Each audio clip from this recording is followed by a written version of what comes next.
নমস্কার, কেমন আছেন সবাই? চন্দনা রান্নাঘরে আপনাদের স্বাগত জানাই। আজ একটা রেসিপি নিয়ে চলে এসেছি আপনাদের সামনে। আজকে বানাবো ফুলকপি আলু কষা। ফুলকপি আলুটা আমি মাংসের মতো করে রান্না করব। আলু ফুলকপি কেটে ধুয়ে পরিষ্কার করে নিয়েছি।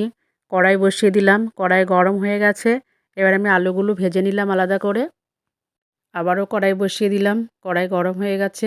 সরষের তেল দিয়ে দিলাম। ওই তেলের মধ্যে আমি ফুলকপিগুলো দেবো, দিয়ে আমি হালকা করে ভেজে নেব। আমার বাড়িতে তো এরকম ফুলকপির কষা কষা তরকারি খেতে খুব ভালোবাসে। তো আপনাদের কেমন লাগে অবশ্যই জানাবেন। ফুলকপির মধ্যে একটু লবণ দিয়ে দেব, একটু হলুদ দিয়ে দেব, দিয়ে ভালো করে নাড়িয়ে চাড়িয়ে হালকা করে ভেজে নেব। দেখুন ফুলকপিটা আমার ভাজা হয়ে গেছে। এবার আমি তুলে নেব। আপনারাও আমার মতো করে এইভাবেই ফুলকপির তরকারি রান্না করে খেয়ে দেখবেন, খুব ভালো লাগবে। এবার আমি ভেজে রাখা ফুলকপি আলুটা মাখিয়ে নেব। দেখুন আমি কি মশলা দিই।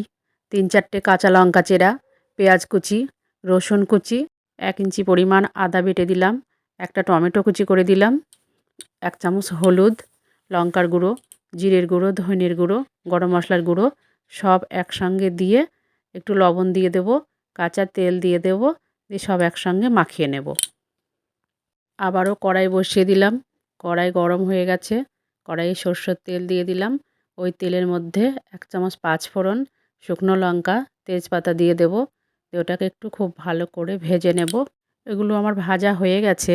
এবার আমি ফুলকপি আলু মাখানোটা দিয়ে দিলাম। এবার আমি খুব ভালো করে নাড়িয়ে চাড়িয়ে ওটাকে কষিয়ে নেব, যতক্ষণ না কাঁচা মশলার গন্ধটা যায়।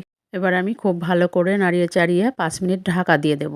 এতে সবজিটা নরম হয়ে যাবে, সফট হয়ে যাবে। ফিরে এলাম 5 মিনিট পর। দেখুন আমার সবজিগুলো কেমন সিদ্ধ হয়ে গেছে আর খুব সুন্দর নরম হয়ে গেছে। ফুলকপি আলুটা মশলা দিয়ে কষানো হয়ে গেছে। এবার আমি গরম জল দিয়ে দেব।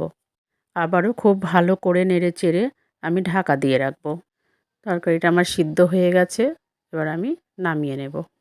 আপনারা আমার মতো করে এইভাবে রান্না করে খেয়ে দেখবেন, গরম গরম ভাতের সঙ্গে বা রুটির সঙ্গে খুব ভালো লাগবে। ভালো থাকবেন, সুস্থ থাকবেন। আবারও খুব শীঘ্রই ফিরে আসছি নতুন একটা রেসিপি নিয়ে।